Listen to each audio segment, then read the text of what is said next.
রমজান মাস মানেই কিন্তু সেহরি, মানে ভোরের ওই বিশেষ খাবারটা।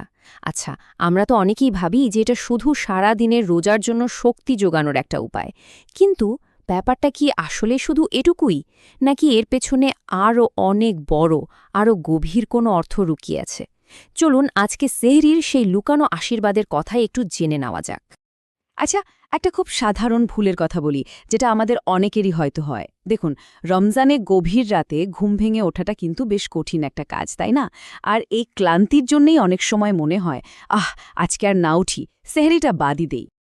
কিন্তু কখনো কি ভেবে দেখেছি, এই যে ছোট্ট একটা সিদ্ধান্ত, সেহরি খাবো কি খাবো না, এটার কারণে আমরা আসলে নবীজির কত বড় একটা সুন্নাহ, মানে তার একটা আদর্শ থেকে নিজেদেরকে হয়তো বঞ্চিত করে ফেলছি। ঠিক এই প্রশ্নটা নিয়েই আমরা আজকে কথা বলবো। আর এই প্রশ্নের উত্তরটা কিন্তু লুকিয়ে আছে আমাদের প্রিয় নবী হজরত মোহাম্মদ সাল্লাহ আলহি ওয়াসাল্লামের একটা অমূল্য বাণীর মধ্যে।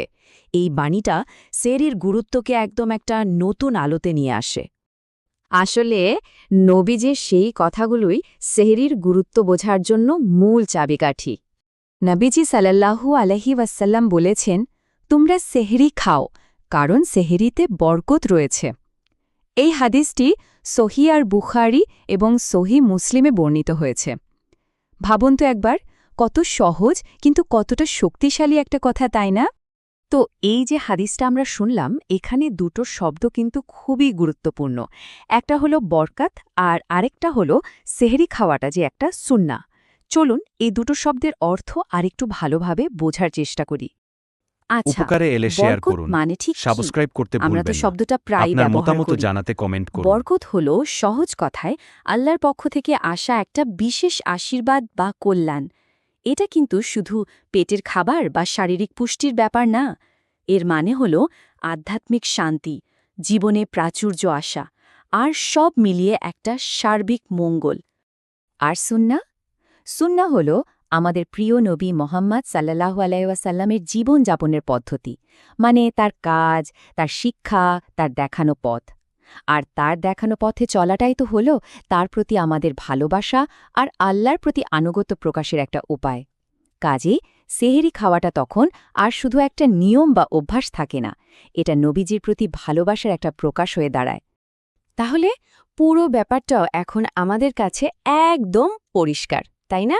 একদিকে যদি সেহরি না খাই, তাহলে আমরা সেই বিশেষ বরকতটা থেকে নিজেকে বঞ্চিত করছি।